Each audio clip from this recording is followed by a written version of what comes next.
The way that you stand has a huge influence on the amount of power that you have when you are holding the leash of a strong animal. When you are in good balance, you are stable and solid and strong. You are in control of your body, and that means you can more effectively manage your dog. When you are out of balance, it's very easy for your dog to pull you over and to take you where they want to go. You may even end up looking like a kite, where you're walking sort of like this and it feels like your legs are trailing out behind. And more than just physical strength, when you are balanced, you look confident. You look like you have a plan. Your movements can be controlled and predictable. When you are out of balance, you do not look like you have a plan.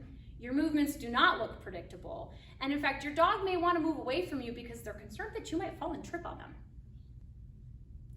Feet apart stance is a way to tighten up your balance. For this next exercise, it's best done if you can grab a friend. Hit pause, go grab somebody, we'll wait. Now, important note as we do this, as we practice this exercise, the goal is to build and strengthen our balance, not to send our friend flying across the room. So as you're doing this, please use an amount of force that feels productive and be gentle with the amount of pushing and shoving that you are doing. All right, so what's gonna happen now is you're going to turn sideways to your friend with your feet close together. And your friend is going to give you a very gentle little push on the shoulder.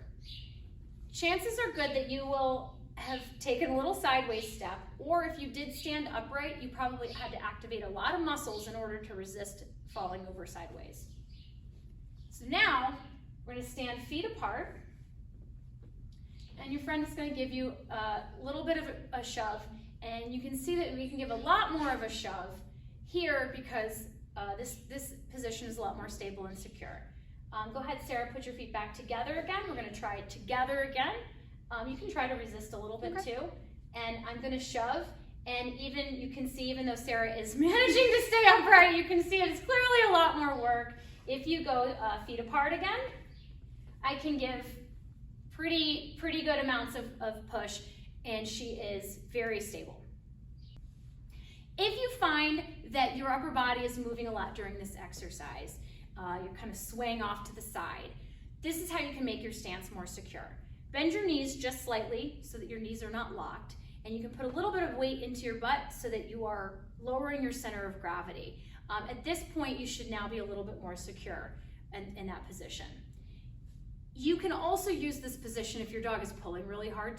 Sometimes there might be times when instead of trying to use muscle strength, you can drop some weight and lower your center of gravity to give yourself a little more strength. And in fact, you can even put one foot forward a little bit to give yourself some more security. This is, of course, not how you're going to walk with your dog. You're not going to walk with your feet apart like this, but at any point during your walk, if you need to get control of a situation again, you can stop and use this position to get yourself situated again.